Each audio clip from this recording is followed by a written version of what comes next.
Now, Madam President, on another matter, I have come to the floor, I think, Monday, Tuesday, and today, because this is National Police Week, to honor our men and women in blue.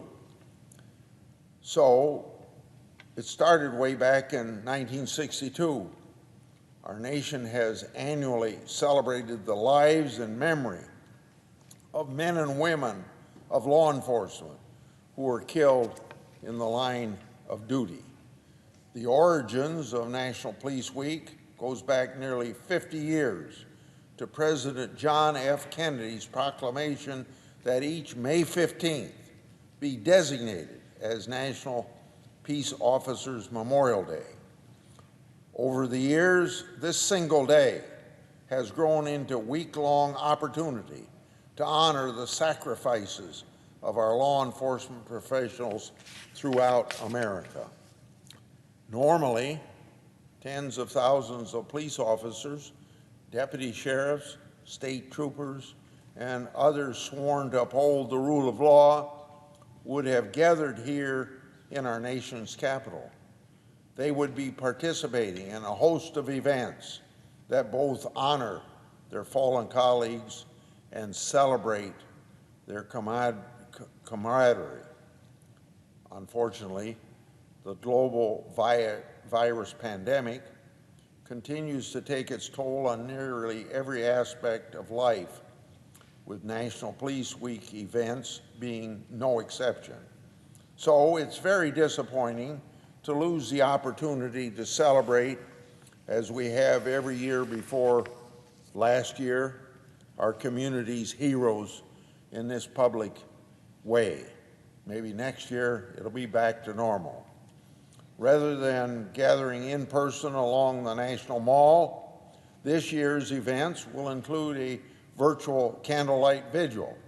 So on Thursday, May 13th, Americans will come together online to pay tribute to our fallen protectors. The name of each man and woman who gave their last measure of devotion during the previous year will be read aloud. I encourage everyone to join me in honoring their sacrifice during this event.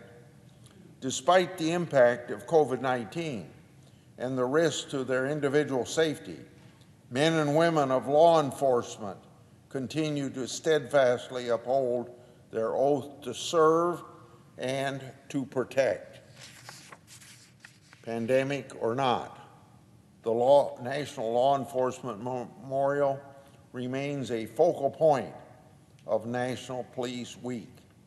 It is here where cops come to remember their departed friends and honor those families of the lost one.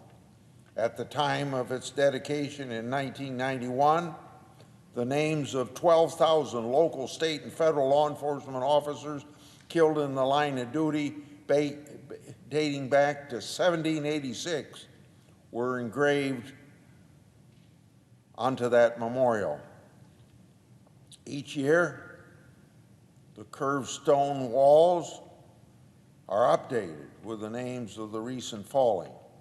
Today, over 22,000 heroes are permanently venerated within those solemn 3 acres. In our own Declaration of Independence, our founding fathers spoke of certain unalienable rights endowed by our Creator. Those specifically mentioned were life, liberty, and the pursuit of happiness. None of these rights are possible without every citizen's most basic level of security. And while the United States has layers of safety built into our system of government, none is more critical to our foundational rights than local law enforcement. Maintaining a free, safe, and civil society is squarely dependent on someone who is willing to answer the call without regard to time or circumstance, and put themselves in harm's way to ensure the innocent are protected and the law is upheld. This call to service was embodied by Sergeant Jim Smith of the Iowa State Patrol, who courageously gave his life on April the 9th, 2021. Sergeant Smith was tragically killed during an attempt to apprehend a violent suspect. Sergeant Smith, a 27-year-old Iowa State Patrol veteran and tactical team leader, put himself in harm's way on behalf of his fellow Iowans last month, and it cost him everything. As his colleagues remembered Sergeant Smith during his memorial service, he was described as a completely genuine man who loved his family and loved being a civil servant on behalf of his community. Sergeant Smith found his life's purpose as a dedicated law enforcement officer, and I know I speak for many Iowans when I say that we are forever grateful for his service. While I mourn the loss of Sergeant Smith, along with his family, fellow troopers, friends, and the entire Independence, Iowa community, I'm pleased that his sacrifice will not be forgotten. His memory, along with the 306 officers we tragically lost in 2020, will live forever in their names, as their names will be inscribed on the stone walls of the National Law Enforcement Memorial. Iowans for generations to come will be able to visit Washington, find Sergeant Smith's name, and be reminded of the high cost of preserving our precious rights. Earlier this week, I introduced a resolution to commemorate National Police Week.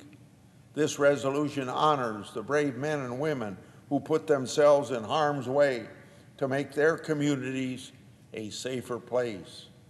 As in years past, the measure has significant bipartisan support and gives tribute to those who, despite knowing the inherent risk, chose to serve their fellow citizens. Thank you to my many Senate colleagues who have signed on as co-sponsors of this resolution. In closing, I want to encourage everyone to visit the National Law Enforcement Memorial. As you enter the memorial grounds in Northwest DC, you pass a statue of an adult lion keeping close watch over a pair of cubs. It's a telling illustration of the role undertaken by our cops, vigilantly defending us 24 hours a day. Underneath this statue is a quote from Vivian Enni Cross, the wife of a fallen U.S. Capitol Police Sergeant Christopher Sherman Enni. The quote reads, "It is not how these officers died that made them heroes, it's how they lived," end of quote. Despite the uncertainties of our nation currently faces, I'm sure of one thing: the sacrifices of American law enforcement will never be forgotten.